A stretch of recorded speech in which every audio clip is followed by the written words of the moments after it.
هی روزگار بچه هم ساب نمی کنن دیگه. نگاه کنید هنوز 90 تا این بچه ها دیگه ساب کنید. اون چیه؟ جا؟ ما یعنی سرطوری شدی؟ واقعا؟ جدی میگوید؟ شما فالو کردید؟ وای 100 تایی شدیم. نو خدا بچه ها باورم نمیشه این خرسا چیه؟ ای خدا بلم کنید جشن دیگه بچه ها. این انصافه الان این سری هیتر هستن مثل این خرسا میان جشن ها با هم میریزن. این بچه شو کار نریم معصوم بیگناه آهنگ نبا. من عاشق این آهنگم.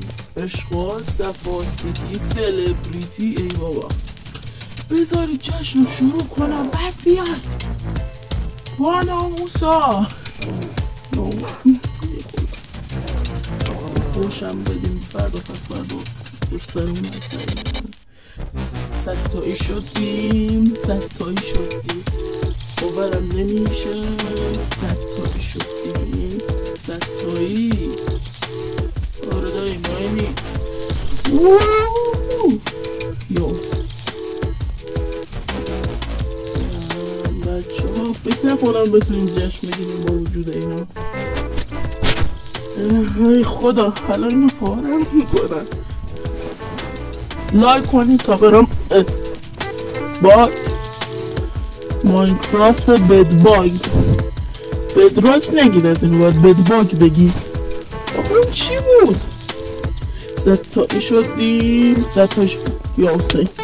ای بابا هیتر اگه میخواید بدونید جونم چطوری 20 شده سعی نکنید بدونید چون خودم هم واقعا نمیدونم. شوخی کردم میدونم یه مود هست بزنید رو بازیتون 20 تا بشه هیلتون. حالا بزنید این هیترها رو بزن. نه اوکی الان قدرت های آقایی رو برای اینو گرفتیم که هیترها مجبور نشیم بکشیمشون روش خونشون کنیم ماست. حالا بل کنیم رو جشن 100 تایی شدیم 100 تایی شدیم 100 تایی شدیم 100 تایی 100 تایی. آره دایی ما خیلی خفنیم. ولی جدا از شوخی خانواده‌مون 100 تایی شد خیلی خوشحالم. این قرار دادنم چه حالی میده. راستی بچه ها از قدیم ایام تنها قرار دادن تو ماینکرافت و بدراک و جاوا همین بود. من نمیدونم فاز ماینکرافت چی الان اضافه کرد. حالا خدایی لایک کنید. چه غروب زیبایی. این آهنگم که دیگه داره تموم میشه درش بیارم یعنی تموم شده. چه غروب زیبایی. بچه ها یه لحظه وایسید من الان سروایول کنم.